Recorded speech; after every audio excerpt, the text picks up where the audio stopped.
it's Susan Milner with Florida Future Realty, and you're joining me today at my home. And what I wanted to do today is talk a little bit about the Cape Coral lifestyle. As you know, I do a lot of real estate videos geared towards real estate agents and buyers and sellers that are looking to maybe purchase real estate here in the area. And I don't have a lot of videos that really go into detail as what is Cape Coral like. So if you've never been to Cape Coral, it's a really unique city, and we have over 400 miles of canals. They are both freshwater and Gulf access canals, which the Gulf access canals, actually you can hop in a boat and get out to the Gulf of Mexico. So that's a pretty cool feature. And the freshwater ones, some of them are landlocked. They don't really go anywhere, and other ones go into, say, maybe a small or a large lake. So that's kind of when you're looking at waterfront things to keep in mind. Lots of houses here in Cape Coral do have in-ground swimming pools. A lot of the times they have the mansard cages over them. Some people call them the bird cage. That's real popular. Obviously, it gets very hot in the summer here in Cape Coral, and people like having, the pool in their backyard. We see in the summertime, it's our rainy season, so come July, August, it's going to rain a lot. And typically speaking, majority of the day will just be very hot, and then we'll have like an afternoon or evening shower, and then it kind of cools things down so you can have like a nice evening. It's still going to be warm depending on where you're from. It's definitely still going to be warm. People complain about the humidity. For me, having lived here for so long, when I go someplace that's really dry, like my skin gets dry and stuff, so I've adapted to the warmer air. It is nice in the evenings, to have like cooler evenings. We've actually had several of those lately. Right now we're in May. So that's kind of an idea. We are more of a bedroom community that's growing. We're not a big city yet. We have about 150,000 residents in Cape Coral, and we have a lot of commercial growth. So when I first moved here in the 90s, if you wanted to go shopping or out to, any, fancier or franchisee restaurant, you would be driving over the bridge to Fort Myers. And now people don't have to drive over the bridge to Fort Myers. We have everything. You can literally live, work, and play all in Cape Coral. So it's really, really a cool little area. Cape Coral is also broken up into like 4 quadrants. So you'll hear real estate people and residents talk about, I live in the Southwest Cape Coral area, the Northeast Cape Coral area. And kind of how I describe it to people is the Southwest Cape Coral is kind of the newer growth area that still is like built out. It's still being built, but most of it's built out. So if you want to live in a neighborhood that's mostly newer homes, but has been, there's just so many empty lots and stuff around, that's a really nice area for you. Now the southeast is the one closest to, let's say, Fort Myers and heading south into Bonita and Naples. That area is kind of a more built out area where a lot of these homes were built in the 60s, 70s, 80s, 90s, and they've been there a while.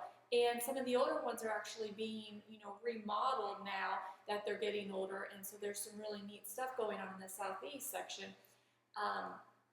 But it's also like more established, older neighborhoods.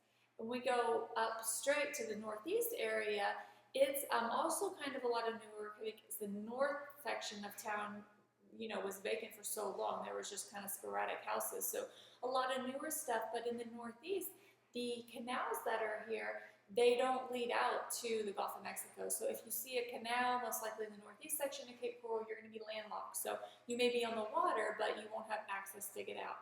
Then we head over to the northwest Cape Coral area. It's very similar to Southwest, only it hasn't been built out as much yet at all either. So that will probably look more like the Southwest as it continues to develop, but right now there's really, not a lot of commercial at all in the Northwest, and the houses that are there are newer. And if they're on a canal, a lot of them have access to the Gulf of Mexico. And of course the Southwest, most of those have access to the, especially in the extreme Southwest, have access to the Gulf of Mexico. You may have a bridge to go under. You may have to go through the lock. So there's different things to keep in mind. The northern section of the Southwest area does have a lot of freshwater areas as well. In the southeast, you would be going out for water access out to the Caloosahatchee River. So if you pull up like a Google map or you have like a physical map to look at, you'll kind of see these different areas I'm discussing. And people ask me, well, what area should I live in? And it really just depends on what you're looking for.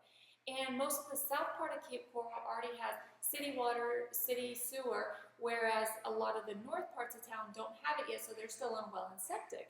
And eventually the whole town wants to be on city utilities, but we don't know when exactly that'll be. Like the city's expecting, in 10, 15 years, the whole city should be built out fully on utilities, but that may or may not happen because we've had other, things kind of stop it where maybe the residents weren't quite ready for that extra expense because it does go on to the expense of the homeowner when that's expanded. So that's something to keep in mind. Some people love being on well and septic and they don't really care. They don't want to have that water bill or whatever, but keep in mind that eventually the utilities will be coming through. So you may have saved $10,000, $15,000 to buy a house in the northern part of town, but when those utilities do expand, you're going to be adding that amount of money onto, either you have to pay it or put it onto a tax bill and finance it over the years. So that's kind of some interesting things about Cape Coral.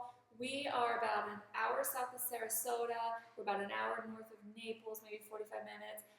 We're about 30, 45 minutes from Fort Myers Beach, Sanibel, Captiva. We're a couple hours from Miami, Fort Lauderdale, a couple hours from Tampa, about three and a half hours to Orlando. So if you want to make day trips or weekend trips, we're kind of near everything that you might want to do. This is my kitty cat. This is Stripes. Her butt, of course, she wants to show you. So here she is. She thinks this is her chair, so she's kind of aggravated that I'm sitting in her chair. As far as wildlife, I didn't talk about that yet. So you can find alligators in Cape Coral, especially like in the golf courses areas and the more kind of swampier looking areas. You can find alligators. In my yard, I have squirrels, and sometimes I'll see a raccoon. You can see coyotes and bobcats in the northern part of town. Usually not so much in the southern, but I mean they could be there. You can find monitor lizards. You get these little baby like lizards. They're super cute. Some people don't like them. You have burrowing owls are really big here. Tons of birds, like a lot of birds that you can find. I'm trying to think what else. Snakes, yes, not a lot of snakes. You can randomly find a pygmy rattlesnake or even, a cottonmouth or a diamondback. I know I don't like snakes, so it's kind of like creepy, but you can also just find regular black snakes and, different like rat snakes and, the gardener snake varieties as well. As far as bugs, yeah, there's going to be bugs in Florida. We don't get like freezes in the winter to get rid of the bugs, so you can, find ants and cockroaches and spiders and things like that. So that's something to, be aware of. As far as like weather conditions, we had this year in January, which was really strange, tornadoes came through southwest part of Cape. It was totally unusual and it did a lot of destruction, and that normally doesn't happen. It was a really kind of freak of nature thing. But normally in the summer when we have those giant thunderstorms and stuff, you can get hurricanes and tropical storms and depressions and things. The thing about hurricanes, or people are so scared about them, when a hurricane's coming, we know for like days and days and days. Like we might not know exactly where it's going, but they will give us a map saying it could go anywhere from here to here. So you have like this cone that it could hit, and as it gets closer, it narrows down and they have a better idea of what's going to happen. So if you want to get out of town, you have plenty of time to get out of town. It's not like these tornadoes. We literally, when the warning went off on those tornadoes, the tornado had already passed us, because it came off the Gulf, or it developed right there, and we had no warning. So where you live, most places do have tornadoes that you don't get the warning at all. With hurricanes, you get a lot of warning. So when people complain and get scared about it, it's like, yeah, but you get a lot of warning for it. So it's really not that big of a deal.